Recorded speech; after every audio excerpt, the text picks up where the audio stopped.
nommé sélectionneur des éperviers du Togo le 15 juillet dernier par la Fédération togolaise de football, FTF, l'ancien international togolais Nibombé Daré peine à paraffer son contrat avec l'État togolais. Des détails sur la composition de son staff technique et son salaire seraient à l'origine du problème. Les interminables réunions de ces derniers jours n'ont accouché que d'une souris. 3 semaines après sa nomination à la tête de l'équipe nationale de football, les éperviers du Togo, Nibombé Daré est toujours sans contrat de travail qui devait le lier officiellement avec l'État togolais. Et pourtant, il avait été choisi par les autorités sportives pour incarner le nouveau visage du football togolais. Lire aussi, Togo Football, qui est Nibombé Daré, le nouveau sélectionneur des éperviers. Après des consultations avec le ministère des Sports et des Loisirs, la FTF a lancé un appel restreint à candidatures réservées aux nationaux. Parmi les candidatures reçues, le comité de sélection a minutieusement évalué chaque dossier en se basant sur les compétences,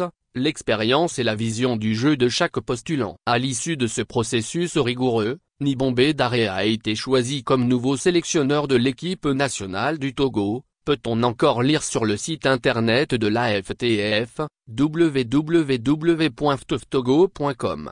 Seulement, depuis 2 semaines, les discussions pour parfaire les détails du contrat patinent. Et pourtant, le samedi 27 juillet dernier sur une radio privée de Lomé, Togo, le deuxième vice-président du comité exécutif de la FTF, le colonel Agoro Modjessiribi a rassuré sur la sérénité qui entoure le dossier.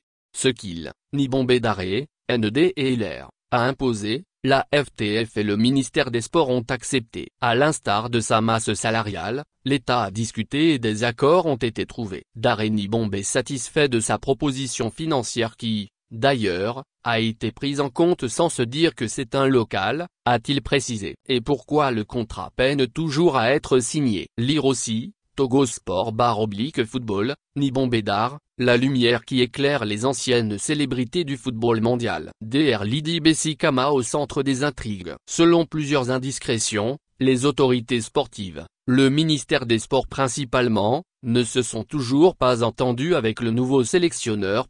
Des détails sur la composition de son staff technique et son salaire seraient à l'origine du blocage. Dr Lydie Bessikama, le ministre des Sports insiste que le sélectionneur des locaux, Kadek Badodja fasse partie du staff technique de Nibombé Daré comme sélectionneur adjoint. Ce que ne souhaite pas l'ancien défenseur des éperviers qui préfère se baser sur l'expérience d'Abalo Dossan. Le second point d'achoppement, le salaire. Les confidences présentent la demande M. Nibombé comme la -10 par rapport à ses 2 prédécesseurs. Le ministre des Sports demandera à la FTF de discuter de nouveau avec Nibombé Daré afin de ramener son salaire sur le tableau du dernier local sélectionneur, Chanilé Tchakala. Des propositions auxquelles le sélectionneur n'adhère toujours pas. Lire aussi, Togo qui pour succéder au Portugais à la tête des éperviers. La question qui se pose aujourd'hui au vu des bisbilles, est de savoir si le ministère des Sports a été vraiment impliqué dans le choix du sélectionneur. Pourquoi tout le contour du contrat n'a pas été ficelé et signé par les parties avant la publication du nom du sélectionneur? Visiblement, et c'est peu de le dire, les humeurs des uns et des autres sont en train de prendre le pas sur l'intérêt national. En attendant qu'un accord soit à trouver entre les parties, ce qui est peu probable puisque chacun campe sur sa position, la FTF a chargé le sélectionneur des locaux, Kadek Badodja d'assurer l'intérim dans la perspective des 2 matchs de septembre prochain.